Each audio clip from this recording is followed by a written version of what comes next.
ओम नमो भगवते वासुदेवाय। ओम अज्ञानतिमिरनाथस्य ज्ञानाञ्जनशलाकया चक्षुरुन्मिलितं येन तस्मै श्रीगुरुवे नमः। श्रीचैतन्यमनोभीष्टं स्थापितं येन भूतले स्वयं रूप कदा मह्यं ददाति स्वपदान्तिकं। वन्देऽहं श्रीगुरुं श्रीयुतपदकमलं श्रीगुरुं वैष्णवांश्च श्रीरूपं साग्रजातं सहगना रघुनाथां तं सजीवं साद्वैतं सावधूतं परिजनसहिता कृष्ण चैतन्य देवं श्री राधा कृष्ण पादान् सहगना ललिता श्री विशाखावितांश। हे कृष्णा करुणा सिंधु दीनबंधु जगतपते गोपेश गोपिका कांत राधा कांत नमस्तुते। ताप्त कांचन गौरांगी राधे वृंदावनेश्वरी वृषभानुसुते देवी प्रणमामि हरिप्रिये। वाञ्छाकल्पतरुभ्यश्च कृपा सिन्धुव एव च पतितानां पावनेभ्यो वैष्णवे भयो नमो नमः। नमो विष्णुपादाय कृष्णपृष्ठाय भूतले श्रीमते जयपताका स्वामीति नामिने। नमो आचार्यपादाय नितये कृपापदायिने गौरकथाधामदाय नगरग्रामतारिणे। नमो विष्णुपादाय कृष्णपृष्ठाय भूतले श्रीमते भक्ति वेदांत स्वामी इति नामिने। नमस्ते सरस्वते देवे गौरवाणी प्रचारिणे निर्विशेष शून्यवादी पाश्चात देश तारिणे। जय श्री कृष्ण चैतन्य प्रभु नित्यानंदा श्री अद्वैत गदाधर शिवासादि गौर भक्त वृंद। नमो महावदानाय कृष्ण प्रेम पदायते कृष्णाय कृष्ण चैतन्य नामने गौरीतशे नमः। हरे कृष्णा कृष्णा कृष्णा हरे हरे हरे राम राम राम हरे हरे। 11वें दिन में आप सबका स्वागत है। आज बहुत ही इंटरेस्टिंग बहुत ही इंटरेस्टिंग टॉपिक है। आज 11वां अध्याय में विश्व रूप का दर्शन भगवान कराएंगे। विश्व रूप एक ऐसा दर्शन है जो कनिष्ठ भक्त होते हैं, जो पहले सबसे भक्ति में नए नए आते हैं, तो इनको ये रूप जो है भगवान का बहुत आकर्षक करता है। ठीक है, तो ये रूप लेकिन भक्त को नहीं करता। भगवान बहुत विस्तार में समझाएंगे कि ये विश्व रूप दर्शन क्या है और ये क्यों दिखाया इन्होंने और ये भक्ति से कैसे रिलेटेड है। ये हम लोग इसका चर्चा आज करेंगे। तो इससे पहले थोड़ा सा कल का हम लोग अवलोकन देख लेते हैं। कल हमने क्या पढ़ा था? विभूति योग पढ़ा था। विभूति योग में भगवान क्या कहते हैं? भगवान अपनी विभूतियां दिखाते हैं। विभूतियां क्यों दिखाते हैं? क्योंकि 9वें अध्याय में भगवान ने क्या बोला था अंत में? मन मना भव मत भक्तो मत त्याजी माम नमस्कुरो, यानी मेरे में मन लगाओ। तो अर्जुन अब पूछते हैं कि मन भी कैसे लगाएं आप पे? अभी तो मैं तो आपका नया हम अर्जुन क्या है? अर्जुन हमें रिप्रेजेंट कर रहे हैं, हमें हमारा प्रतिनिधित्व कर रहे हैं। तो कोई ये बोल सकता है कि मन मना कैसे मैं चिंतन करूं? तो उस चिंतन को भगवान जो अपनी विभूति का वर्णन करते हैं, तो करीबन 80 विभूति बताते हैं। लेकिन विभूति बताने से पहले भगवान कुछ 4 बहुत ही महत्वपूर्ण श्लोक बताते हैं, जो कि ये पूरे गीता का सार माना जाता है और चतुर्श्लोकी गीता बताया जाता है, जिसमें भगवान अपना और जीव के संबंध के बारे में बताते हैं। उनका स्वभाव क्या बताते हैं? उनका स्वभाव बताते हैं, अहम सर्वस्व प्रभवो मत्तः सर्वम प्रवर्तते इति मता भजन्ते माम बुधा भाव समन्विता। मैं सभी आध्यात्मिक और भौतिक जगत का कारण स्वरूप हूँ। सभी चीज मुझसे ही उद्भूत होती है, लेकिन इसको वही जान सकता है जो बुद्धिमान है, और जो बुद्धिमान जान गया इसे, वो मेरे शरणागत हो जाता है। तो ये पहला बताते हैं। फिर बताते हैं कि भक्त जो है वो भगवान के संबंध को जान गया तो वो भगवान के लिए क्या करता है, तो भगवान का वो किस तरह भगवान के साथ आदान प्रदान रहता है। तो मत चित्ता मत गत प्राणाम बोधयंत परस्परम कथयंत माम नित्यम तुष्यंति च रमन्ति त। वो मेरे में हर समय मेरा चिंतन करता है। मत चित्ता मत गत प्राणाम, मेरे में जीवन अर्पित कर देता है। मेरे बारे में बोधयंत परस्परम, हमेशा मेरे बारे में चर्चा करता है, मेरी लीलाओं का श्रवण करता है, आपस में बातें करता है, और इसके बातें करने से तुष्यंति च रमन्ति च, आनंदित रहता है। खूब आनंद में सराबोर होते हैं भक्त आपस में बातचीत करके। इसके बाद भगवान क्या भक्त को बोलते हैं, भक्त के साथ क्या आदान प्रदान करते हैं, तो हमने कल पढ़ा था और कल का भी चर्चा भी किया था, आप लोगों ने भी उसमें भाग लिया था। जब भगवान बताते हैं कि मैं उनको बुद्धि देता हूँ, थोड़ी सी भी दृढ़ता भक्ति में आ जाती है उनकी, तो मैं उसको ददामी बुद्धि योगम तम, मैं उन्हें बुद्धि देता हूँ ताकि वो मेरे पास आ सके। इसके बाद फिर अंत में भगवान क्या बताते हैं? अंत में भगवान बताते हैं कि जिनके पास ज्ञान नहीं भी है, तो उसको क्या करते हैं भगवान? उनके हृदय में उतर करके उनके ज्ञान का दीपक जलाते हैं, ज्ञान दीपेन भास होता है। ठीक है। और ये जानने के बाद जो है अर्जुन भगवान को परम ब्रह्म के रूप में मानने लग जाते हैं, बोलते हैं परम ब्रह्म परम धामम पवित्रम परमम भवाम पुरुषम शाश्वतम दिव्यम आदि देवम अजम विभुम। आप परम है भगवान, आप ही सब कुछ हैं, आप शाश्वत हैं, आप दिव्य हैं, आप अजन्मा हैं। ठीक है। तो ये क्या, ये कुछ मुख्य और अपना वो स्वयं के स्वयं स्वयं तो खुद तो बोलते ही हैं, लेकिन अपना क्रेडेंशियल प्रूफ करने के लिए वो ऋषिगण का भी साथ देते हैं कि आपको मैं नहीं बोलता हूँ, क्योंकि अगर मैं ही बोलने लग गया तो बाकी के लोग बोलेंगे कि अरे ये तो मित्र है, मित्र है। इसीलिए भगवान कृष्ण को इसने भगवान बोला। तो अपने तत्व को उसको साबित करने के लिए फिर वो महर्षियों का सहारा लेते हैं कि मैं अकेला नहीं बोलता हूँ, कि व्यास, देवल, नारद जैसे ऋषि भी, जैसे ऋषि भी यही बोलते हैं कि आप परम स्वामी हैं।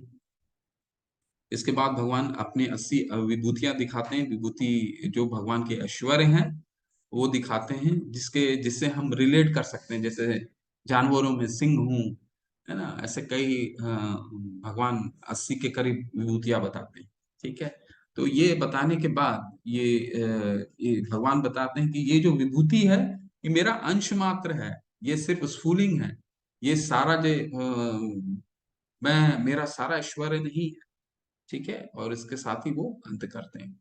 अब हम विश्व रूप दर्शन आज पठन करते हैं। विश्व रूप दर्शन में क्या भगवान दिखाने वाले हैं वो हम आगे चलते हैं, पढ़ते हैं। अर्जुन उवाच मदनुग्रह परमं गुह्यम अध्यात्म संगित्यम यत्वो योक्तम वचस्तेन महो महो मोहो अयम विगतो ममा।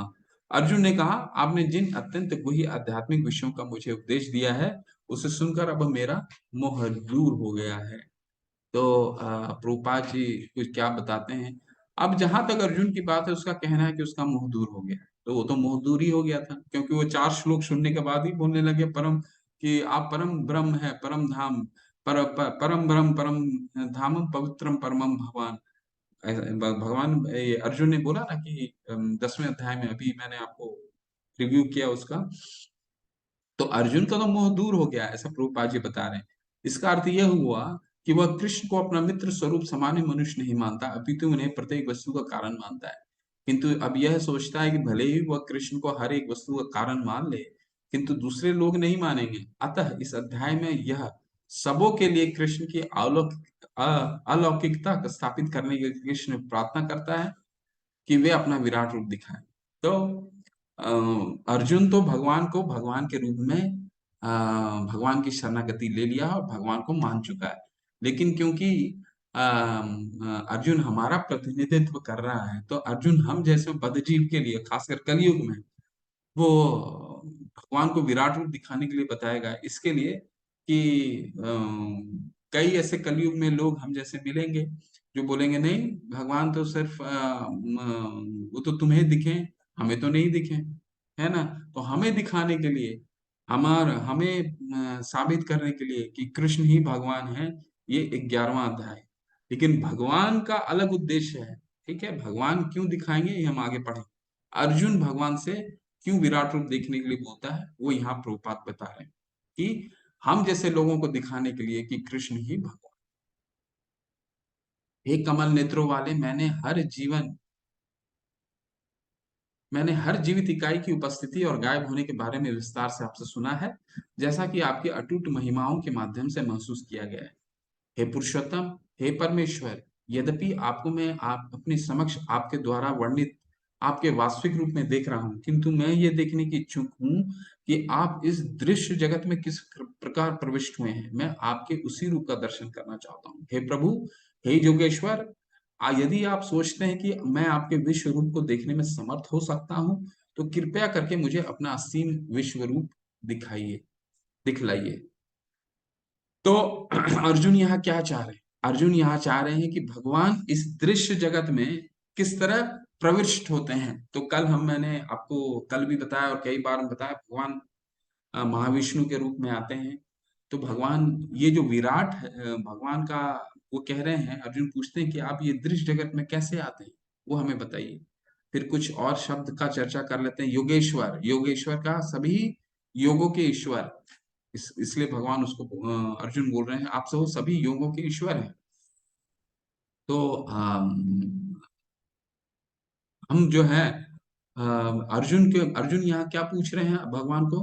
भगवान को रिक्वेस्ट कर रहे हैं, भगवान को सम्मान पूर्वक आग्रह कर रहे हैं कि कृपया करके आप मुझे विराट रूप दिखाइए। कोई चैलेंज नहीं कर रहे हैं कि नहीं, मैं ये लोग देखना चाहते हैं इसलिए विराट रूप दिखाना पड़ेगा। ठीक है, तो बोल रहे हैं कि आप मुझे दिखाइए। और प्रभुपाद जी को एक बार क्या हुआ, एक रिपोर्टर ने बोला, आप इतना भगवान के बारे में पूछ बोलते रहते हैं, क्या भगवान आपको दिखाई देते हैं या हमें दिखाई पड़ते हैं? तो प्रभुपाद जी का समझाने का तरीका बहुत ही सामान्य और बहुत ही प्रभावशाली हुआ करता था। तो उन्होंने बताया कि भगवान हमारे नौकर नहीं है जो हम जब चाहें हम भगवान हमें दिख जाएंगे। ठीक है, तो भगवान को देखने का क्या तरीका है? भगवान को देखने का तरीका है, ब्रह्मा जी ने बहुत अच्छे से समझाया, प्रेमांजन छुरिता भक्ति विलोचने न।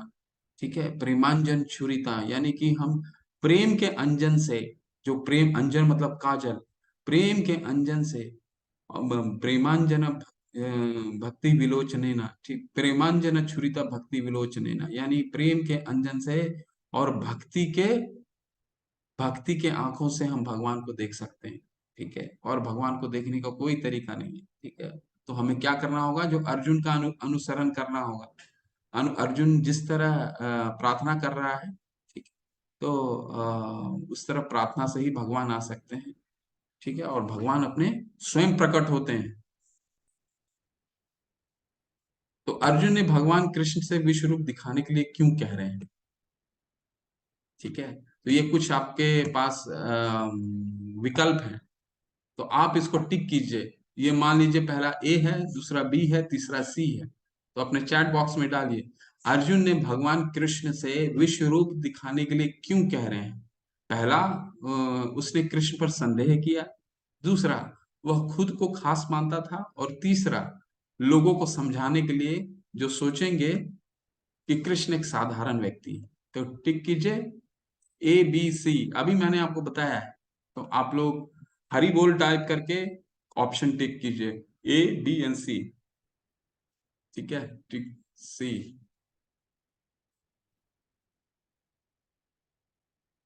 हरी बोल, जय श्री माता जी, भारती माता जी सी, हरी बोल, सोनम सिंह राजपूत माता जी हरी बोल, हरी बोल, आकाश प्रभु जी हरी बोल, सी रूबी गुप्ता, सी एडमिन खुशी, सी अतुल प्रभु जी, सी अंकिता चौहान माता जी, सी ज्योत्सना शर्मा माता जी सी, जयश्री माता जी सी, विकास कुमार, क्योंकि उनका उसने कृष्ण पर, अर्जुन को कहाँ कृष्ण पे संदेह था विकास प्रभु जी? उसने तो परम परम परम धामम पवित्रम परमम भवान, तो ऑलरेडी भगवान को एक्सेप्ट कर लिया उसने 10वें अध्याय में। देव कुमार रे सी, वृषिका गर्ग माता जी सी, आकाश प्रभु जी सी, रसिका माता जी सी, मुन्नी बोरा से। हम्म, हरि बोल, आपने सबने बहुत अच्छा पार्टिसिपेट सी। जैसे मैंने आपको भी समझाया, लोगों को समझाने के लिए कि जो कृष्ण को एक साधारण व्यक्ति समझेंगे। ठीक है, तो आप लोग का सबका उत्तर सही है। इसको और अच्छे विषय में हम लोग समझते हैं कि क्यों ऐसा समझाना चाह रहे हैं अगले स्लाइड में। ठीक है, तो आपका, आप सभी लोग उत्तर, आप सभी लोग का पार्टिसिपेशन के लिए हरी हरी। और आप लोग सभी ने बहुत अच्छा उत्तर दिया सी। तो देखिए ऐसा है कि अर्जुन को मालूम था कि हमारे जो कलयुग में ऐसे कई लोग हैं जो अपने आप को बोलेंगे कि मैं भगवान हूँ, मैं परमेश्वर हूँ। ठीक है, तो उसके लिए एक एग्जाम्पल सेट किया, एक उदाहरण प्रस्तुत किया उन्होंने कि अगर कोई बोलता है, भगवान ने तो यहाँ पूरे अब तक 10वें अध्याय तक बताया कि मैं परमेश्वर हूँ, मेरा पूजा करो, मन मना भव मत भक्तो मत त्याज्य माम नमस्करो।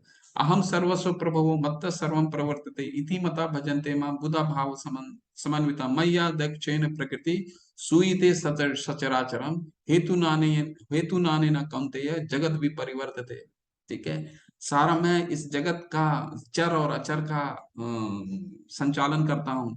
सारी वस्तु मुझसे उद्भूत होती हैं। ठीक है, इसके बाद भगवान ने क्या, मेरा नमस्कार करो, मेरी पूजा करो, ऐसा भगवान बताते हैं। तो भगवान ने तो अपने आप को परमेश्वर घोषित किया है। तो और अब भगवान विराट रूप भी दिखाएंगे। तो उदाहरण के रूप में अर्जुन ने ये उदाहरण सबको दिया है कि अगर कोई इस कलयुग में, आज के डेट में आप गूगल में सर्च कीजिएगा तो कई लोग अपने आप को गॉडमैन के रूप में आपको दिखेंगे। ठीक है, कई लोग आपको दिखेंगे। तो अर्जुन ने इन सबों के लिए दृष्टांत एक प्रस्तुत किया है कि अगर कोई बोलता है हमारे लिए कि मैं परमेश्वर हूँ, तो आप तुरंत उनसे बोल सकते हैं कि आप अपना सार्वभौमिक रूप दिखाइए, यानी आप अपना विराट रूप दिखाइए, जिस तरह भगवान कृष्ण ने अर्जुन ने पूछने पर अपना विराट रूप दिखाया था।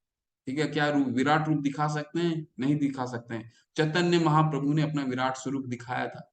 ठीक है, इसलिए वो भगवान सारे शास्त्रों में उन्हें इसीलिए भगवान घोषित किया। ठीक है, तो अगर कोई भी ये दृष्टांत, ये उदाहरण प्रस्तुत करने के लिए अर्जुन ने ये कार्य करा कि आगे आने वाले कलयुग में बहुत लोग अपने आप को भगवान बोलेंगे। तो तो भगवान को ना, भगवान ने कृष्ण ने अब ना ही सैद्धांतिक, ना खाली सैद्धांतिक रूप से अपने आप को भगवान प्रस्तुत किया, बल्कि खुद को विराट रूप दिखा करके भगवान साबित किया, है ना। भगवान ने कहा, है अर्जुन, आप दिखाने वाले हैं। ठीक है, तो तैयार हो जाइए, बहुत अच्छा दृश्य आने वाला है। भगवान ने कहा, अर्जुन हे पार्थ, अब तुम मेरे ऐश्वर्य को, सैकड़ों हजारों प्रकार के देवी तथा विविध रंगों वाले रूपों को देखो। भगवान पिछले अध्याय में क्या बोले थे? नाम में विदुम सुरगाणाम प्रभवम न महर्षि अहम आदि देवानाम महर्षि नाम च सर्वशा। सारे देवतागण और महर्षि जो हैं मुझे नहीं समझ पाते हैं। क्यों? क्योंकि मैं अहम आदि देवानाम, मेरे से उत्पन्न होते हैं।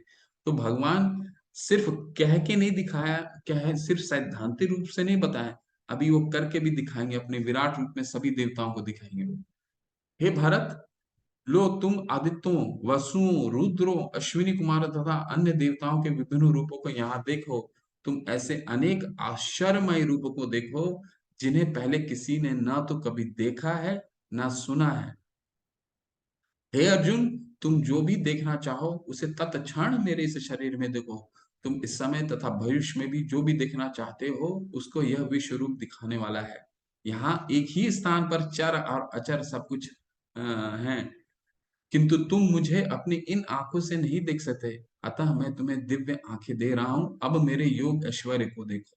तो कुछ मुख्य मुख्य चीजें इसमें पढ़ लेते हैं कि समझने का प्रयास करते हैं। पहला तो जैसे मैंने आपको बताया कि भगवान ने पिछले अध्याय में भी कहा था कि जितने देवतागण हैं, अहम आदि देवानाम महर्षि नाम च सर्वशा, जितने देवतागण हैं और ऋषिगण हैं वो मेरे से उद्भूत हुए हैं। तो नहीं, तो केवल उन्होंने बोला नहीं, यहाँ आप दिखाएंगे भी कि किस तरह वो उनसे उत्पन्न हो रहे हैं। ठीक है, पहला। दूसरा चीज क्या निकल के आ रहा है कि अर्जुन जो है केवल रथ में बैठे बैठे पूर्ण ब्रह्मांड को देखेंगे। ठीक है, तो हम तो भौतिक जगत में हमें एक पूरा अपने घर को ही चारों तरफ से देखना पड़े, तो चार तरह जगह का आपको सीसीटीवी कैमरा लगाना पड़ेगा, है ना।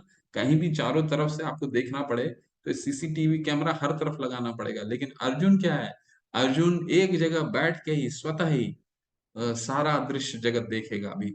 और सिर्फ प्रेजेंट नहीं देखेगा, वर्तमान नहीं देखेगा, बीता हुआ कल भी देखेगा, और आगे आने वाला क्या होने वाला है, युद्ध में क्या होने वाला है, वो भी भगवान दिखाएंगे। और भगवान अपना उद्देश्य भी बताएंगे कि मैंने तुमको विराट रूप क्यों दिखाया। वैसे तो भगवान अर्जुन की बात मान रहे हैं। अर्जुन क्योंकि भक्त है, भगवान का प्रार्थना किया इसलिए दिखाएंगे, लेकिन एक और वजह है, वो बाद में पढ़ेंगे वो। और अंत में क्या है कि भगवान, अर्जुन भगवान को तो यूं देख रहा है, लेकिन उनके विराट स्वरूप को उन आंखों से वो नहीं देख पाएगा। उन आंखों के लिए भगवान उसको दिव्य चक्षु देंगे, तब वो देखेगा। संजय उवाच एवं मुक्त्वा ततो राजं महेयोग ईश्वरो हरि दर्श्यमाशं पार्थाय परम रूपम ऐश्वरम। राजा संजय ने कहा, है राजा, इस प्रकार कहकर महायोगेश्वर भगवान ने अर्जुन को अपना विश्व रूप दिखलाया। तो यहाँ पे ये भी देख पा रहे हैं, क्योंकि इनको तो इनके जो गुरु थे, इनको तो दिव्य दृष्टि दे ही रख रहे थे, ये तो लाइव टेलीकास्ट देख ही रहे थे ऑलरेडी। ठीक है। और अब अर्जुन भी उनको देख पा रहे हैं। अर्जुन तो दो भुजा भगवान कृष्ण को यूं ही देख पा रहे थे, लेकिन उनको विराट रूप देखने के लिए उनको दिव्य दृष्टि लगी। क्यों लगी, वो पढ़ते हैं।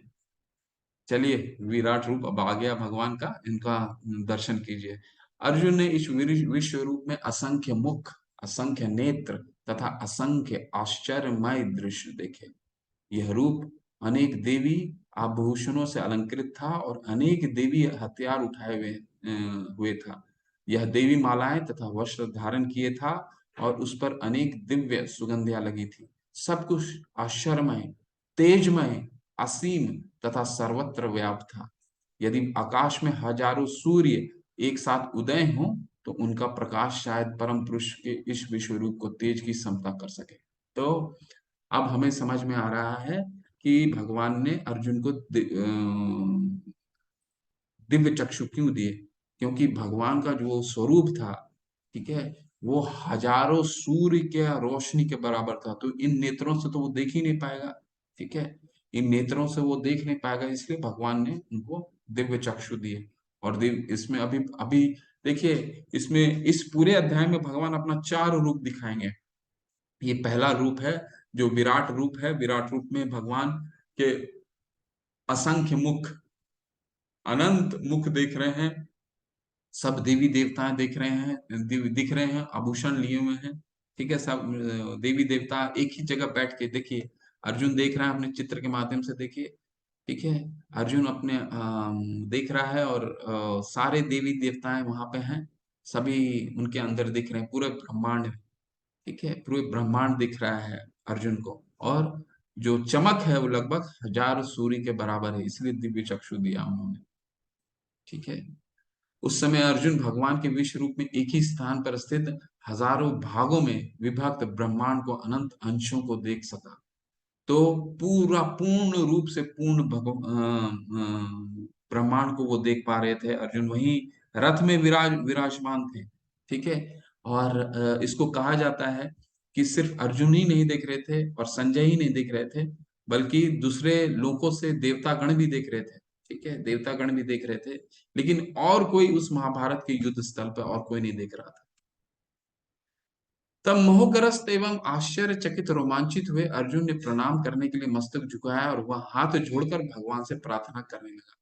तो अब भगवान और अर्जुन के बीच का जो क्या, अब तक तो भगवान को वो मित्र मान रहा था, लेकिन ये दृश्य देख के वो बिल्कुल आश्चर्यचकित हो गया, आश्चर्य हो गया।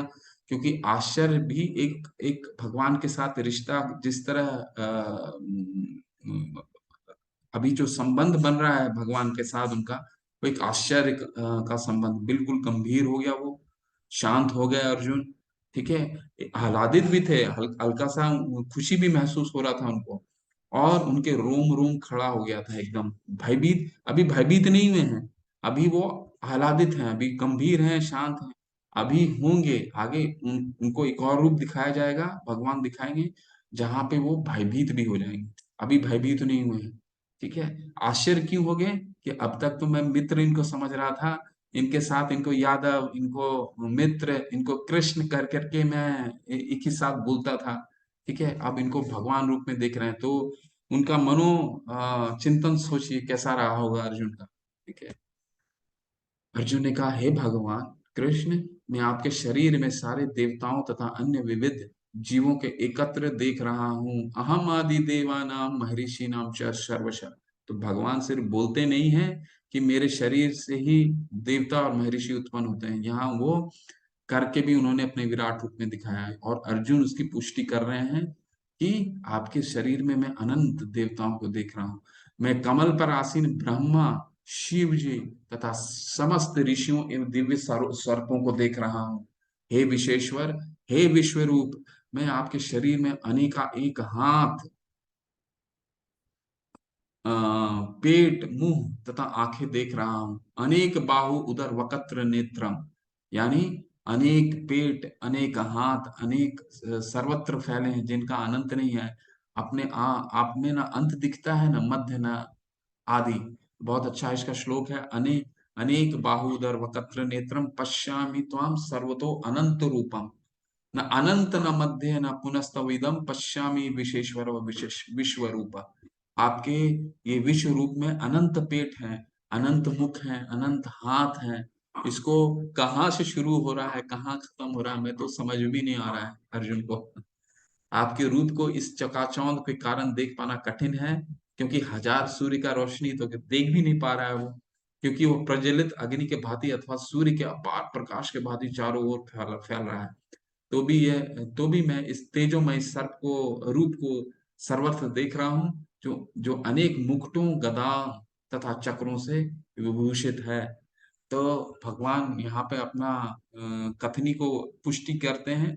वो कहते हैं कि मेरे से ही देवता और महर्षि आते हैं, वहां यहाँ उन्होंने करके भी दिखाया। सूर्य भी अंदर से दिख रहा है, सूर्य की रोशनी भी अंदर से आ रहे हैं उनकी।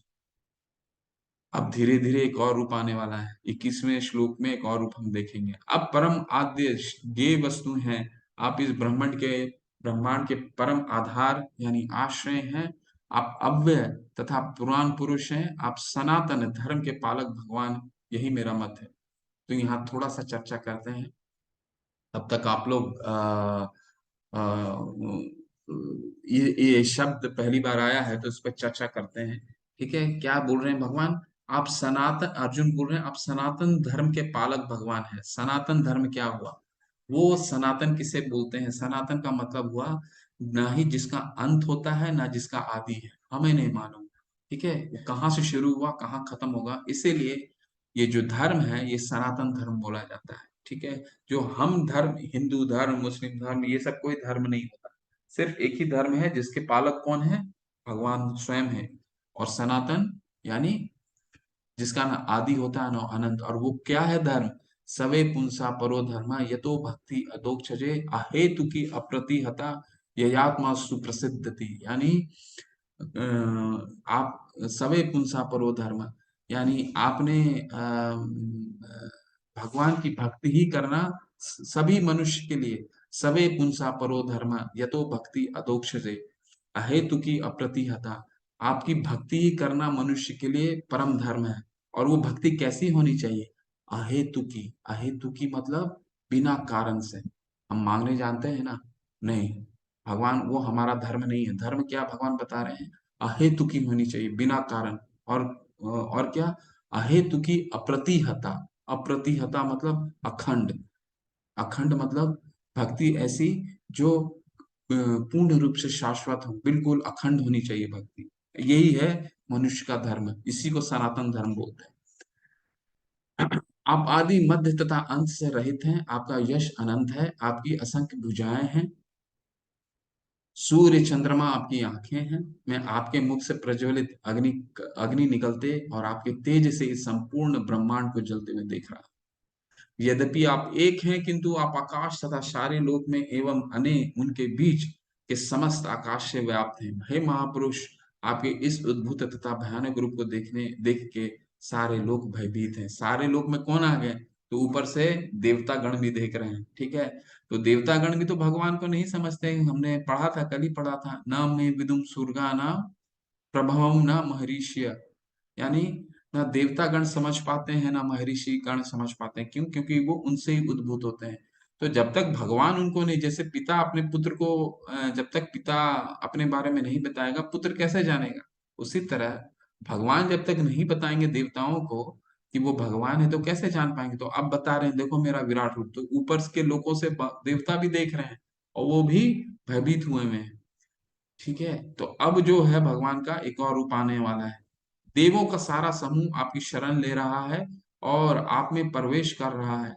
उनमें से कुछ अत्यंत भयभीत होकर हाथ जोड़े आपकी प्रार्थना कर रहे हैं।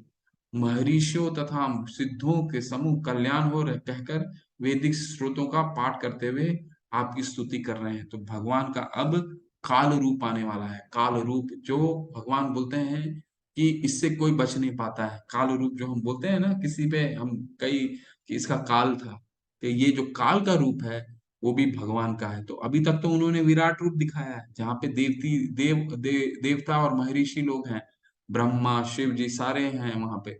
ठीक है। सूर्य की रोशनी है, हजार सूर्य की रोशनी के बराबर। अब वो काल रूप अपना दिखाने वाले हैं। हे महाबाहु, आपके इस अनेक मुख नेत्र बाहु जांग पांव पेट तथा भयानक दांतों वाले विराट रूप को देखकर देवतागण सहित सभी लोग अत्यंत विचलित हैं, और उन्हीं की तरह मैं भी हूँ। अब जो है अर्जुन, अभी तक तो आह्लादित थे, थोड़ा थोड़ा सा आश्चर्यमय था, आश्चर्यमय का संबंध था। अब क्या है, अब वो विचलित होना शुरू हो रहे हैं, क्योंकि भगवान जो है अब अपना काल रूप दिखाएंगे।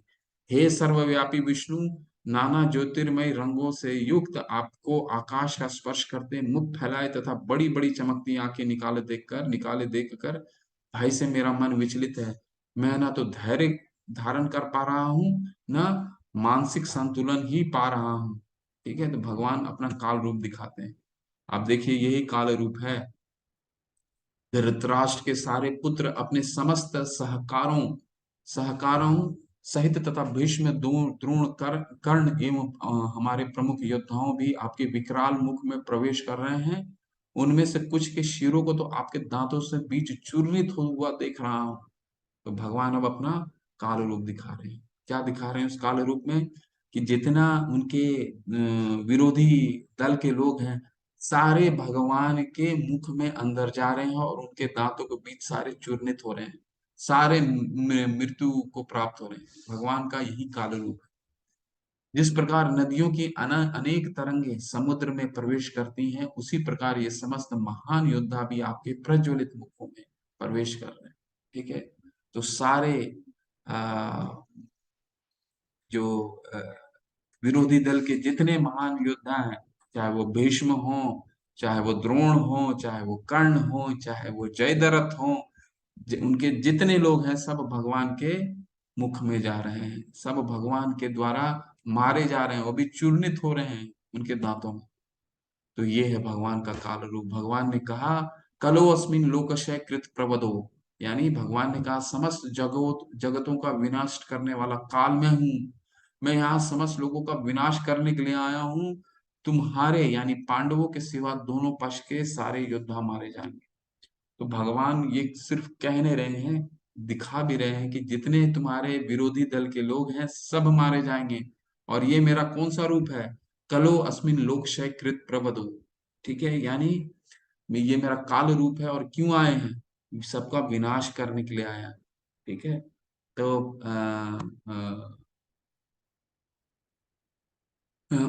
तस्मात् मुत्तिष्ठ यशो लभस्व जित्वा शत्रुं भुक्ष राज समृद्धम् मय्येव ते निहतां पूर्वमेव निमित्त मात्रम भाव सभ्य साचेन। अतः उठो, लड़ने के लिए तैयार हो और यश अर्जित करो, अपने शत्रुओं को जीत कर संपन्न राज्य का भोग करो। ये सब मेरे द्वारा पहले ही मारे जा चुके हैं, मारे जा चुके हैं। और हे सव्यसाची, तुम तो युद्ध में केवल निमित्त मात्र हो सकते हो। तो भगवान यहाँ पे बहुत ही सुंदर श्लोक है, तस्मात् मुत्तिष्ठ यशो लभस्व। यानी यहाँ पे अर्जुन को क्या बोल रहे हैं, सव्यसाची। सव्यसाची का क्या मतलब है, कि अर्जुन जो थे धनुष बाण में तो बहुत ही निपुण थे ही, लेकिन वो दोनों हाथों से तीर चलाना जानते थे, इसलिए उनको सव्यसाची बोलते हैं। तो भगवान यहाँ अपने काल रूप में क्या दिखाया, कब काल रूप में उन्होंने ये दिखाया कि सारे लोग जो हैं वो मृत्यु को प्राप्त हो रहे हैं। तो भगवान यहाँ बता रहे हैं कि ये तो सारे लोग मारे जाएंगे, तुम इनको मारो ना मारो, ये मरना इनका तय है। तुम क्या हो, तुम निमित्त मात्र बनो, सिर्फ तुम इनको मार करके यश अर्जित करो। तो भगवान का यही मुख्य उद्देश्य, एक ये भी मुख्य उद्देश्य होता है कि अपने भक्तों को वो यश दिलाते हैं। तो जिस तरह जब लंका दहन किए थे हनुमान जी, तो कितने लोगों की मृत्यु हुई थी। ठीक है। तो फिर उन्होंने कितनी लंका दहन के दौरान कितना पेड़ों को उखाड़ा था, अशोक वाटिका का सर्वनाश कर दिया था। तो कोई लोग का ये बोल सकता है कि ये कैसे दिव्य हो सकता है, जब इतना विनाश किसी की मृत्यु कर रहे हैं हनुमान जी, तो ये कैसे दिव्य हो सकता है। तो ये क्योंकि भगवान की तुष्टि के लिए कर रहे थे, भगवान का जहाँ भगवान ने उनको कहा था करने के लिए, इसलिए वो कर रहे थे, ठीक है। लेकिन इसमें क्या होता है, भगवान ऐसा क्यों करते हैं कि भगवान तो रावण को ऐसे ही मार सकते थे, लेकिन ये अपने अपने भक्त को यश यश दिलाने के लिए भगवान करते हैं। जिस तरह जब भी हम भगवान राम की पूजा करते हैं तो हनुमान जी के बिना पूजा नहीं होती है, उसी तरह जब भी भगवान कृष्ण की पूजा करते हैं तो अर्जुन का नाम आना तय है। जिस तरह जब भी हम नरसिंह देव की पूजा करते हैं, प्रहलाद महाराज का आना तय है, ठीक है। तो भगवान क्या करते हैं, अपने भक्तों की यश दिलाते हैं, यशस्वो लभस्व। तो भगवान यहाँ बोल रहे हैं, तुम कुछ करो या ना करो, ये तो इनका मृत्यु तो आने वाला है, लेकिन तुम क्या करो, तुम इनको इनको मार करके अपना यश अर्जित करो, ठीक है। तो बस अर्जुन क्या है, अर्जुन भगवान की योजना को अब शुरू में अर्जुन का जो संशय था, इनको मैं मारूं इन ना मारूं, तो भगवान यहाँ बता दिए तुम मारो या ना मारो, ये तो किसी ना किसी तरह से मरना इनका तय है, क्योंकि मैं तुमको दिखा चुका हूँ कि मेरे दांतों के बीच ये चूर्णित हो रहे हैं, काल से ये नहीं बच पाएंगे। तो भगवान की योजना को समझना, जो भक्त भगवान की योजना को समझता है, वो कृष्ण भावनामृत का अनुसरण करता है, ठीक है। तो ये काल जो है, काल से कोई नहीं बच पाया है।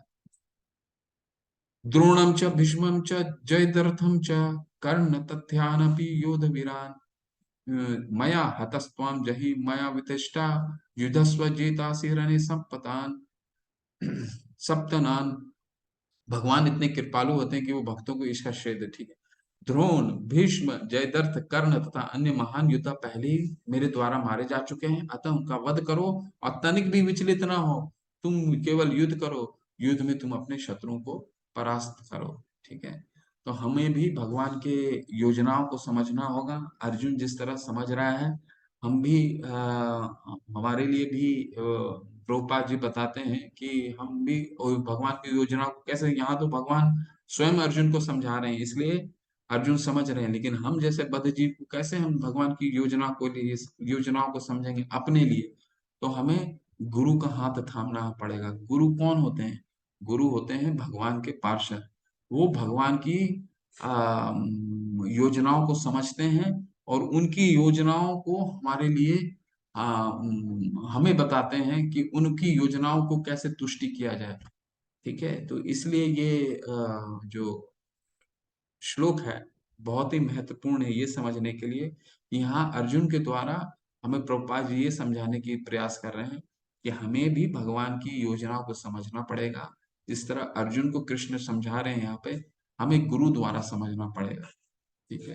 क्योंकि ऑलरेडी हमारा वो तय है, हाँ, हमने भगवान ने जैसे दिखा दिया अर्जुन को, तो हमारे लिए भी सब कुछ तय है, लेकिन वो योजना हम गुरु के द्वारा ही समझ सकते हैं। संजय ने धृतराज से कहा, हे राजा, भगवान के मुख से इन वचनों को सुनकर कांपते हुए अर्जुन ने हाथ जोड़कर उन्हें बारंबार नमस्कार किया। फिर उसने भयभीत होकर अवरुद्ध स्वर में कृष्ण को इस प्रकार कहा। अब जो है अर्जुन जो है वो काफी भयभीत हो गए। विराट रूप तक भयभीत नहीं हुए थे, विराट रूप तक सिर्फ आश्चर्यचकित थे, लेकिन अब जो है जब जैसे ही उन्होंने काल रूप को देखा और देखा कि सारे जो उनके जिनके बारे में वो सोच रहा था, जिनके बारे में उसको मारने के लिए इतना विचलित हुआ था, तो भगवान मार रहे हैं, भगवान ने स्वतः ही सबको मार चुके हैं, ऐसा वो देख करके एकदम बिल्कुल घबरा गया।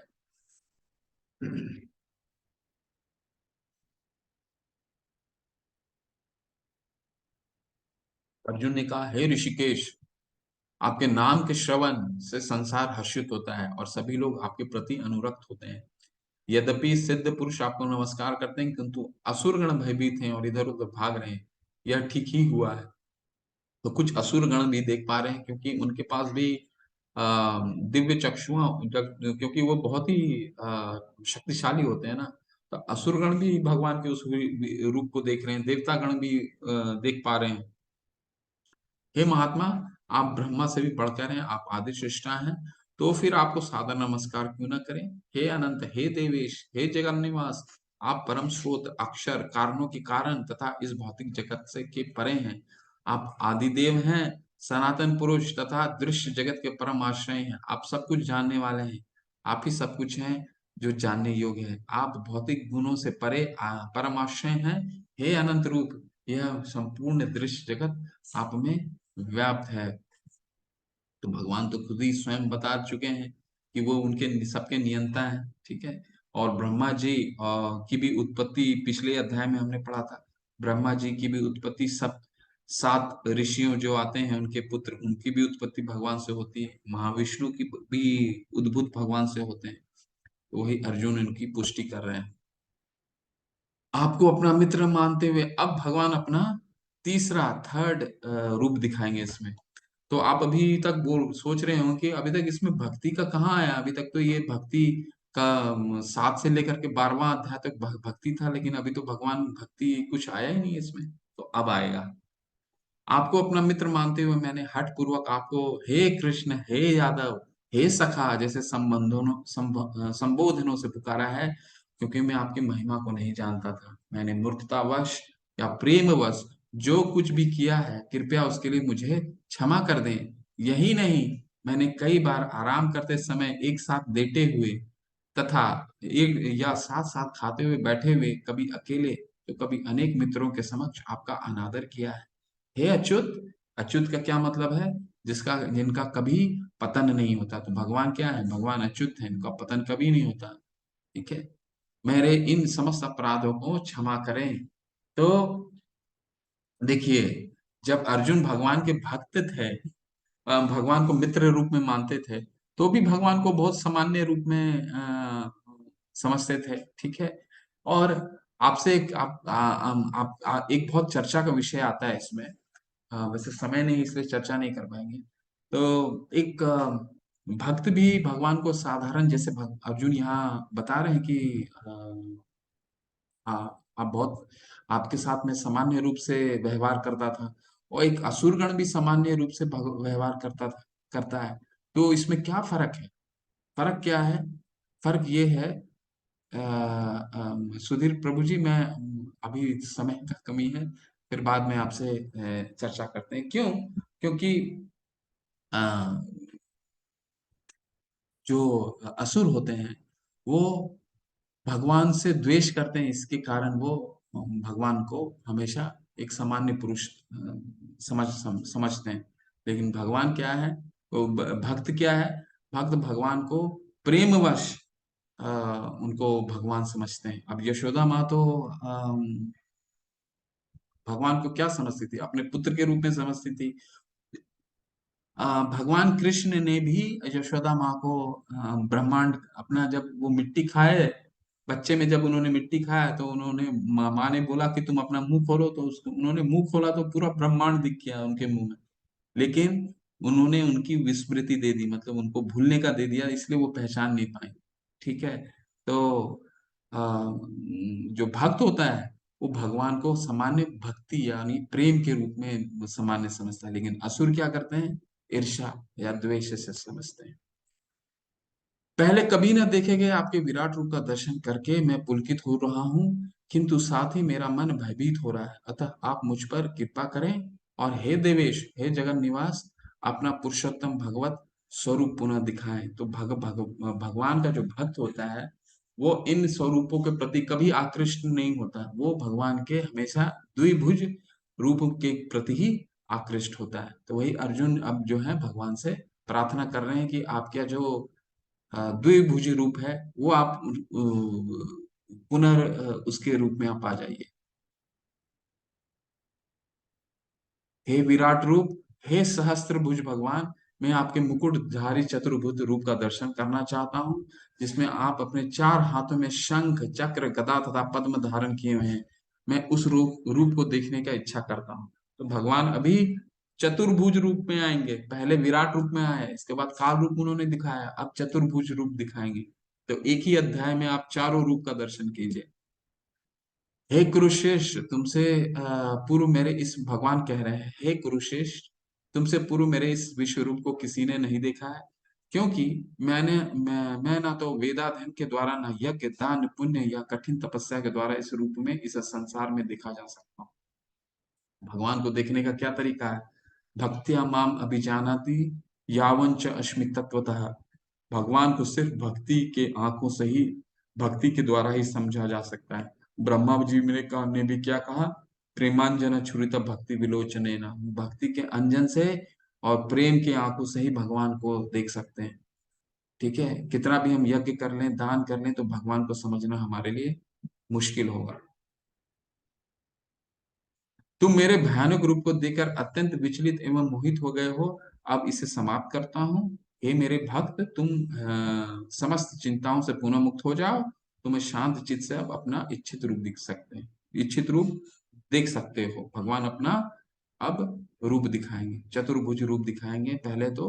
ठीक है, तो भगवान का विराट रूप अर्जुन की प्रसन्नता के लिए उन्होंने किया। अर्जुन ने प्रार्थना की। एक और उद्देश्य था, अर्जुन को ये दिखाना था कि जितने विरोधी हैं वो तो पहले ही मारे जा चुके हैं, चाहे वो कर्ण हो, ये किसी न किसी तरह से, क्योंकि काल तो काल रूप दिखा चुके थे, किसी न किसी तरह से ये इनकी मृत्यु आनी तो तय है। और इनकी आपस में भी तो नहीं बनती थी, चाहे वो कर्ण हो, कर्ण की पितामह से नहीं बनती थी, ठीक है ना? तो आपस में तो इनको अपने आप से नहीं बनती थी। तो अगर अर्जुन नहीं भी मारते, तो आपस में ये लड़ करके ये आपस में ही अपने आप को मार लिए होते। तो काल तो आ चुका था। तो भगवान का ये भी उद्देश्य था कि अर्जुन को दिखा दें कि ये इनकी मृत्यु ऑलरेडी हो चुका है, इनका काल रूप आ चुका है, तो तुम जो क्या है, इनको मारो और यश अर्जित करो, है ना? संजय ने धृतराष्ट्र से कहा। अर्जुन ने इस प्रकार कहने के बाद भगवान कृष्ण ने अपना असली चतुर्भुज रूप प्रकट किया और अंत में दो भुजाओं वाला रूप प्रदर्शित करके भयभीत अर्जुन को धैर्य बनाया। पहले चतुर्भुज में आए और फिर भगवान के दो भुज रूप में भगवान अपने आप को दिखाए। जब अर्जुन ने कृष्ण को उनके आदि रूप में देखा तो कहा, हे जनार्दन, आपके इस अतीव सुंदर मानवीय रूप को देखकर मैं अब स्थिर चित्त हूँ और मैंने अपनी प्राकृत अवस्था प्राप्त कर ली। श्री भगवान ने कहा, हे अर्जुन, तुम मेरे जिस रूप को इस समय देख रहे हो, उसे देख पाना अत्यंत दुष्कर है। यहाँ तक कि देवता भी इस अत्यंत प्रिय रूप को देखने की ताक में रहते हैं। तो देवता जब भगवान देवकी के गर्भ से, माता देवकी के गर्भ से आने वाले थे, तो सारे देवता देवता टाक लगा के इंतजार कर रहे थे कि भगवान अब आएंगे, भगवान अब आएंगे। ठीक है ना? तो बहुत सुंदर सुंदर स्तुति कर रहे थे सारे देवतागण। ठीक है, तो देवतागण भी भगवान की प्रतीक्षा करते हैं। ये द्विभुज रूप को देखने के लिए सारे भक्त और भगवान जो है, सारे भक्त और देवता सभी भगवान की प्रतीक्षा करते हैं। ठीक है। अब ये महत्वपूर्ण, बहुत महत्वपूर्ण श्लोक है। भक्त्या त्वनन्या शक्या अहम एवं विधो अर्जुन ज्ञातुम दृष्टुन च तत्वेन प्रविष्टुन च परम तपः। हे अर्जुन, केवल अनन्य भक्ति द्वारा मुझे उस रूप में समझा जा सकता है जिस रूप में मैं तुम्हारे सामने खड़ा हूँ, समक्ष खड़ा हूँ, और इसी प्रकार मेरा साक्षात दर्शन भी किया जा सकता है। केवल इसी विधि से तुम मेरे ज्ञान के रहस्य को पा सकते हो। तो अब आपको इसका कंक्लूजन से समझ में आ रहा होगा कि विराट रूप दर्शन जो है वो भक्ति का अध्याय क्यों माना जाता है। क्योंकि इसका कंक्लूजन जो है वो भक्ति में ही है। क्योंकि यहाँ जो भक्त हैं वो भगवान के विराट रूप को दर्शन के लिए कभी इच्छुक नहीं है। अर्जुन ने तो शुरू में हम जैसे लोगों के लिए तो आग्रह किया भगवान से, लेकिन खुद ही भयभीत हो गया काले रूप को देख करके, और फिर बोले अब आप में चतुर्भुज और द्विभुज रूप में आप आ जाओ। ठीक है, तो भगवान को किस तरह समझा जा सकता है? भक्त्या तो अनन्या शक्या अहम एवं विधो अर्जुन। भगवान बताते हैं कि मुझे सिर्फ भक्ति द्वारा ही समझा जा सकता है। भक्त्या माम अभिजानाति यावंच अस्मि तत्वतः ततो माम तत्वतो ज्ञात्मा भूतादि अमम भूतादिम अव्ययम। तो भगवान को सिर्फ भक्ति के द्वारा ही समझा जा सकता, और भगवान को कोई तरीका नहीं है क्या? तो और उसको समझाने वाले कौन आते हैं? तो गुरु आते हैं। तो जिस तरह हमें प्रभुपाद जी समझा रहे हैं भगवान के बारे में, उसी तरह उसी, क्योंकि भगवान गुरु को हम कैसे भगवान को हम कैसे समझ सकते हैं? भगवान को हम समझने किसी मनोकल्पना से हम नहीं समझ सकते, किसी मनोकल्पित टीकाओं से नहीं समझ सकते। हमें समझने के लिए हमें समझने के लिए किसका हाथ पकड़ना होगा? गुरु का हाथ पकड़ना होगा। ठीक है। गुरु ही हमें भगवान क्यों भगवान के पास, गुरु ही हमें भगवान से जोड़ सकते हैं। ठीक है। मत कर्म कृत मत परमो मद भक्त संग वर्जित निर्वैर सर्वभूतेषु यह स मामेति पांडव। हे अर्जुन, जो व्यक्ति सकाम कर्मों तथा मनोधर्म के कलमश से मुक्त होकर मेरी शुद्ध भक्ति में तत्पर रहता है, जो मेरे लिए ही कर्म करता है, जो मुझे ही जीवन लक्ष्य समझता है, और जो प्रत्येक जीव से मैत्री भाव रखता है, वह निश्चय ही मुझे प्राप्त करेगा। तो यहाँ पे भगवान कुछ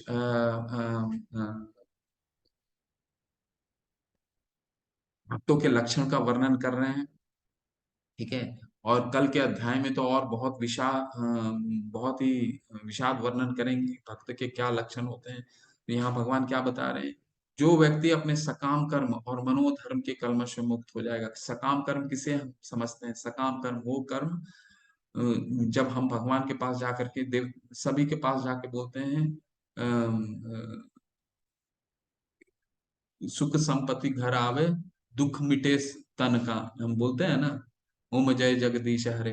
तो ये होते हैं सकाम कर्म, यानी हम अपने भगवान के पास जाते हैं भक्ति के लिए, लेकिन उन भगवान से हमें कुछ चाहिए होता है, उसे सकाम कर्म बोलते हैं।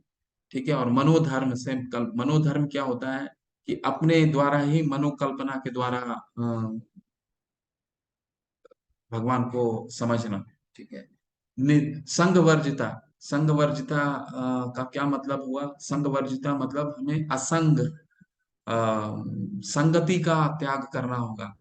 हमें भक्तों से जो अभक्त हैं उनका त्याग करना होगा। ठीक है। तो 6 चीजें बताते हैं रूप गोस्वामी पाद। 6 चीजें बताते हैं जो हमें भक्ति को विनाश करता है। वो क्या है?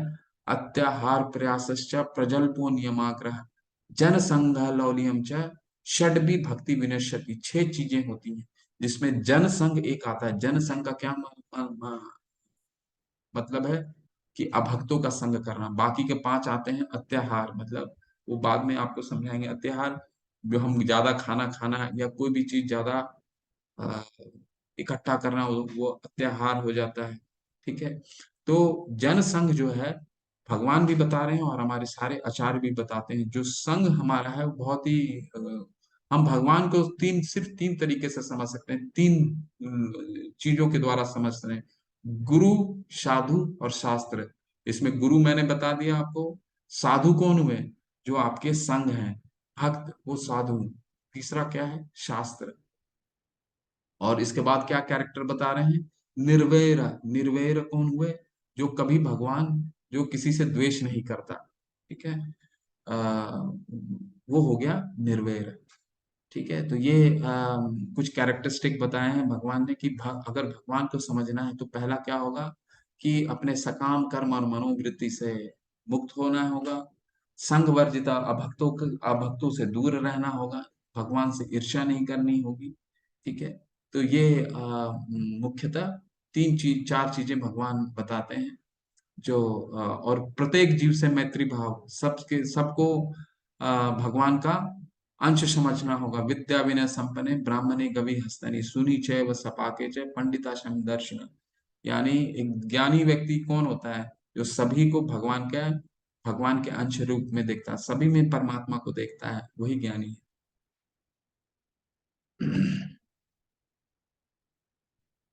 तो भगवान कृष्ण के प्रति अविभाजित भक्ति सेवा कैसे शुरू करें? तो ये एक ही तरीका है। हरे कृष्ण कृष्ण कृष्ण हरे हरे, हरे राम राम राम हरे हरे। आप सबसे दोबारा कह रहे हैं, ये बहुत ही शक्तिशाली मंत्र है। हमने तीसरे अध्याय में भी बताया, चौथे अध्याय में बताया। अगर हमें भक्ति की शुरुआत करनी है तो उसकी शुरुआत भगवान का हरि नाम से करना पड़ेगा। ठीक है। हरे नाम हरे नाम एव केवलम कलो नास्ते एव नास्ते एव नास्ते एव गति अन्यथा और कोई पाय नहीं है, कोई पाय नहीं है, कोई पाय नहीं। ठीक है, तो 5 बजे उठिए, 5 बजे से 6 बजे तक हमारे जो मंदिर है, मंदिर में अम, हमारे जो प्रेसिडेंट हैं, उनका भी एक चैंटिंग का सेशन रहता है, 5 बजे से 7 बजे तक रहता है। आप लोग ज्वाइन कर सकते हैं। भगवान कृष्ण के प्रति शुद्ध भक्ति सेवा कैसे शुरू करें? भगवान को क्या चाहिए? भगवान को कुछ नहीं चाहिए।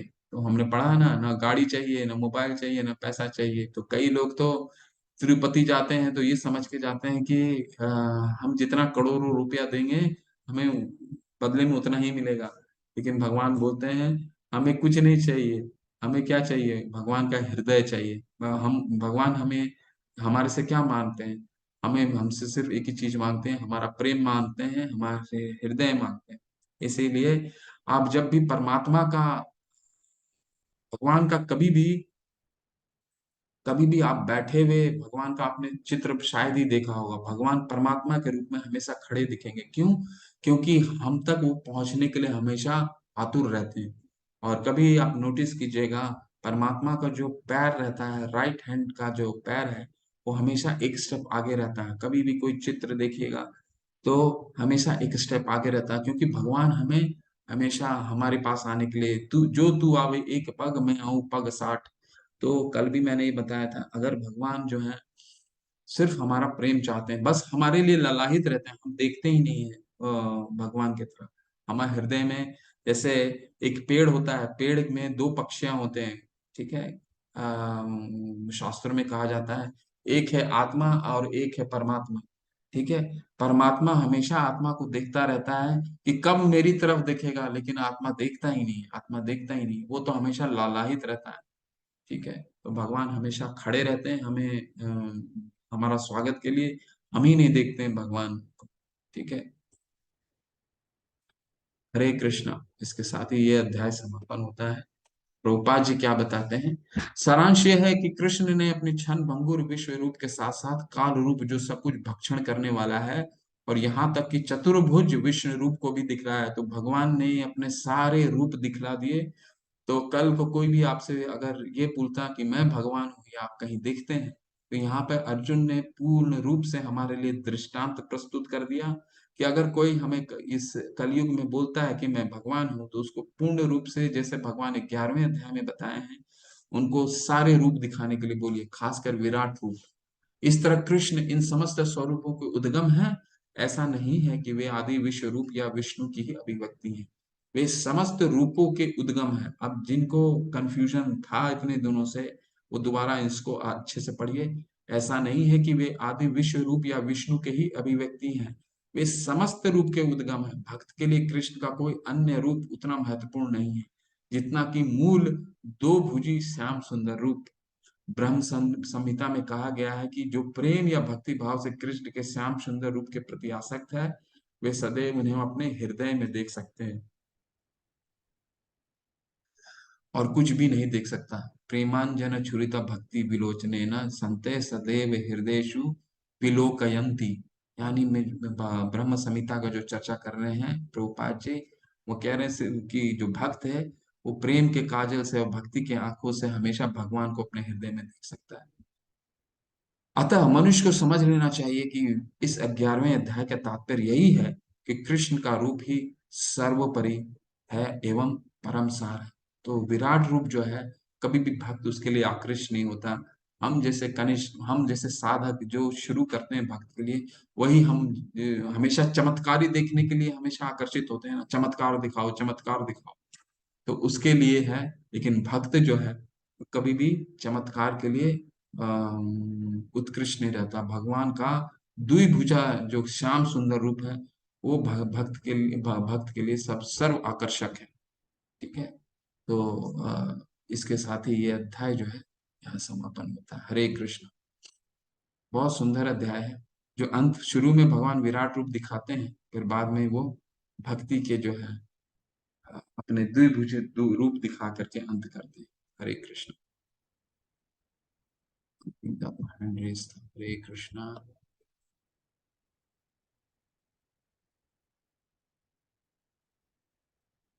सुधीर प्रभु जी, हरे कृष्णा। अनम्यूट हरे कीजिए। हरे कृष्णा कृष्णा, गुरु दंडवत जी, प्रणाम। दंडवत प्रणाम। दंडवत प्रणाम प्रभु जी, जी बोलिए। ये ये ये गुरु जी पूछना था, मतलब प्रेम का अंजन से और भक्ति की निगाह से ही भगवान को जाना जा सकता है ना। जी यही ब्रह्म संहिता में बताए ना। जी प्रेम का अंजन हो और भक्ति की निगाह हो हमारी है। जी दूसरा एक ये पूछना था कि गुरु जी, जैसे विराट रूप भगवान ने दिखाया, कि हम लोगों को, कि हम लोग कैसे समझेंगे कि वो भगवान थे, है कि नहीं। जी। तो चतुर्भुज दिखाने की क्या आवश्यकता थी गुरु जी? क्योंकि चतुर्भुज भक्त तो, तो हमेशा वो श्याम सुंदर रूप ही देखना चाहता है। तो चतुर्भुज रूप किस लिए दिखाया भगवान ने? चतुर्भुज रूप भी हमारे लिए, क्योंकि अर्जुन को तो, अर्जुन तो ऑलरेडी 10वें अध्याय में परम बोल चुके थे, जब पहले, जैसे ही हाँ उन्होंने, हाँ। हाँ हाँ, जैसे अध्याय में 10वें अध्याय का जब चतुर्श्लोक की गीता उन्होंने समाप्त किया, वैसे ही जी अर्जुन को तो बोल दिए थे कि परम भरम परम धामम पवित्रम परमम भवाम। ठीक है, उन्होंने तो, वो तो भगवान तो मान लिए, अर्जुन तो मान लिए थे, लेकिन जी। यहाँ पे भगवान हम सबको दिखाना चाहते हैं कि वो उनका एक ही में सारा रूप समावेश समाहित है। ठीक है। अच्छा। तो कई लोगों को ये चर्चा होता है कि नहीं, विष्णु से भगवान आए, भगवान से विष्णु आए, ये बहुत लोगों का कंफ्यूजन रहता है ना। तो यहाँ पे जो नारायण है, स्वयं नारायण के रूप में भगवान आए, तो ये कृष्ण भी, कृष्ण भगवान से आए हैं नारायण, है ना। जी, तो नारायण शंकर। भी भगवान का ही रूप है, भगवान से ही, कृष्ण से ही नारायण आए हैं, इसीलिए उन्होंने चतुर्भुज भी दिखाया और बाद में अपना मूल स्वरूप द्विभुज में दिया है। संकर्षण रूप है नारायण, मतलब भगवान का जी जी विस्तार। जी। हाँ। तो इसीलिए वो सब उन्होंने, मतलब उनका दिखाने का एम यही था कि हम कलयुग के लोग अच्छे से समझ जाएं कि वो भगवान है कि नहीं। हाँ, हम लोग कलयुग के लोग सभी समझ जाएं कि हम सब रूप के उद्गम मैं ही हूँ। हाँ अदरवाइज लोगों लोगों को ये हमेशा कंफ्यूजन रहता है, विष्णु से भगवान कृष्ण आए हैं, कृष्ण से विष्णु आए हैं, बहुत कंफ्यूजन रहता है। तो भगवान जी ने जी। यहाँ पे बिल्कुल क्लियर कर दिया है, मैं ही सब रूपों का उद्गम हूँ, चाहे वो विराट हो, चाहे वो विष्णु का चतुर्भुज रूप हो, नारायण रूप हो, या दो द्विभुजा रूप हो, उस सब का उद्गम मैं ही हूँ। हाँ। और प्रेम के अंजन से और भक्ति की निगाह से भगवान को हम समझ, जी, मतलब उनको। प्रेमांजन छुरिता भक्ति विलोचनेन संतः सदैव हृदयेषु विलोकयन्ति। हम सिर्फ बहुत प्रेम के अच्छा श्लोक अंजन। है गुरु जी ये, बहुत अच्छा श्लोक। जी। तो ब्रह्मा धन्य। जी ने हाँ। 28 से लेकर के 56 श्लोक है ब्रह्म संहिता का। ये बहुत अच्छा। ही सुंदर है, बहुत सुंदर श्लोक है। जब सबसे पहला भगवान का उनको आत्म साक्षात्कार होता है, तो धीरे से हाँ। जाते हैं भगवान का धाम देखने के लिए, और इतना अच्छा भगवान का धाम का वर्णन करते हैं। तो आज तो लेट हो गया, नहीं तो मैं बता देता आपको। जी। भगवान जैसी देखते हैं तो बोलते हैं, चिंतामणि प्रकर्षात्म सुकल्प वृक्ष हाँ। लक्षावृतेषु सुरभिरपि पालयन्तम् लक्ष्मी गोलोक का वर्णन। सहस्र शत ये संभ्रम गोलोक का वर्णन है। सेव्यमानम् सुरभि। गोविंदमादिपुरुषं तमहं भजामि। फिर अच्छा। ये तो धाम का उनको वर्णन करते हैं कि मेरा जो धाम है वो हाँ चिंतामणि पत्थर से बना है, मैंने हाँ, इनको, और मैंने, सुरभि गाय है। हाँ। ठीक है, सुरभि गाय है। फिर भगवान का रूप का वर्णन भी करते हैं, वेणु कवंतम अच्छा। अरविंदलाय तक्षम, कि हम्म। भगवान का वेणु है। बहुत सुंदर व्याख्या है, ब्रह्मा जी ने वो पूरा ग्रंथ लिखा है, जहाँ पे सिर्फ भगवान के बारे में वो वर्णन करते हैं, भगवान को देखते हैं तो उसका वर्णन करते हैं।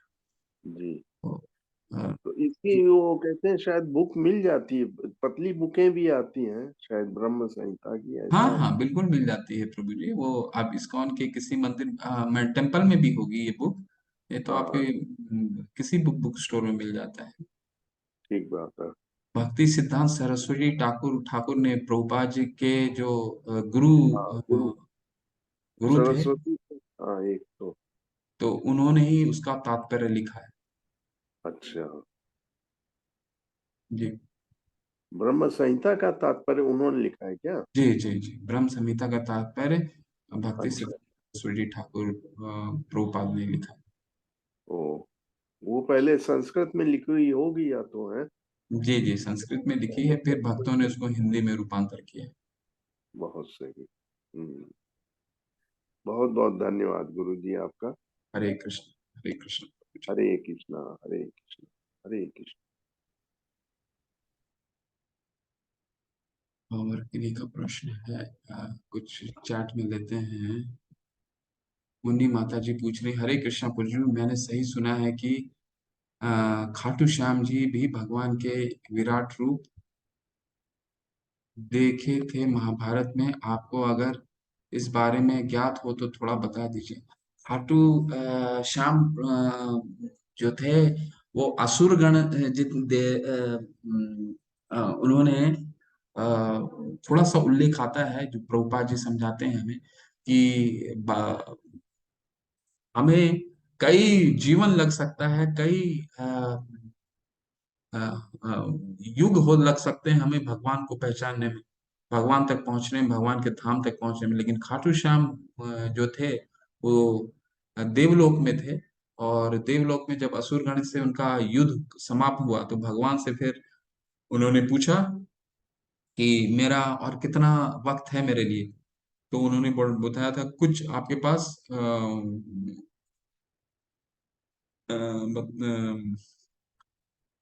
130 सेकंड है कि कितना, उन्होंने एक पल बोला था, उसको क्या बताया था, एक पल बोला था शायद, कि 130 सेकंड्स। तो 130 सेकंड में उनको मुन्नी माता जी उन्होंने बताया था कि आपके पास सिर्फ 130 सेकंड है, इसके बाद आपकी मृत्यु होने वाली है। तो उन्होंने 130 सेकंड में ही फिर वो भगवान की धाम की प्राप्ति की थी। अब ये मुझे ज्ञात नहीं है कि खाटू श्याम, क्योंकि मैंने अभी शास्त्र में कहीं नहीं पढ़ा कि खाटू श्याम को उन्होंने विराट रूप दिखाया था कि नहीं दिखाया था महाभारत में। ये कहीं वर्णन नहीं मैंने सुना है, माता जी, है ना।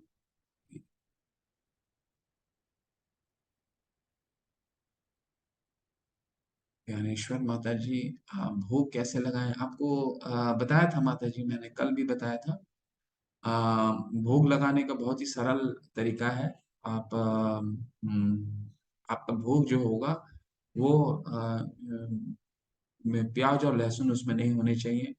और जब भोग अर्पित करेंगे आप, तो उसमें तुलसी का पत्र होना चाहिए, चाहे वो जल भी अर्पित, जो भी कुछ अर्पित करते हैं, तुलसी का पत्र होना चाहिए। तुलसी का पत्र के साथ आप 3 बार गुरु मंत्र कीजिए, नमो विष्णुपादाय। ठीक है। और कोई भी मंत्र अगर नहीं आता है, तो 3 बार हरे कृष्ण महामंत्र करके वहां से घंटी बजाइए, और घंटी बजा करके निकल जाइए, दरवाजा बंद कर दीजिए। ये जहाँ पे आपका भगवान है, जहाँ विग्रह को रखे रखा है आपने, अर्च विग्रह, जहाँ आपका ऑल्टर है, उनको रख दीजिए, दरवाजा लगा दीजिए, और 10-15 मिनट के बाद फिर आप वो दरवाजा को नॉक करके जाइए, या हरे कृष्ण बोलते हुए जाइए। क्योंकि कोई खा रहा है, तो आप उसको डिस्टर्ब यूं ही मत चले जाइए। ये समझ करके आपको एक भगवान को एक साकार रूप की तरह ट्रीट करना है, कि आप नॉक करके उनको जाइए और दरवाजा खोलिए, नॉक करके दरवाजा हमेशा खोलिए। ठीक है। तो ऐसे 15 मिनट तक, 10 या 15 मिनट जरूर रखिए, तब वो भोग पूरा अर्पित होता है। फिर उसको लाइए, और अपना जो सारा आपने भोग तैयार करा है उसमें मिला दीजिए, और फिर सबको प्रसादम अ, पवाइए। ये तरीका है ना। और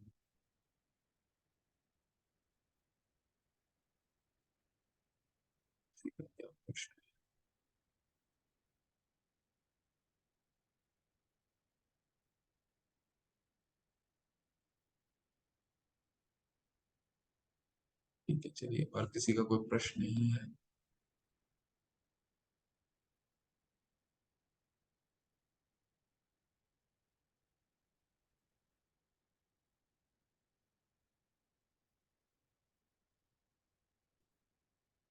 ठीक है, चलिए, फिर किसी का कोई प्रश्न अगर नहीं है तो चलते हैं।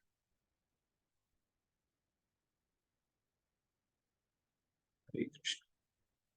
वाञ्छाकल्पतरुभ्यश्च कृपा सिन्धुभ्येव च पतितानां पावनेभ्यो वैष्णवेभ्यो नमो नमः। अनंत कोटि वैष्णव वृंद की जय, शिला प्रभुपाद की जय। हरे कृष्ण। सभी को हरे कृष्ण।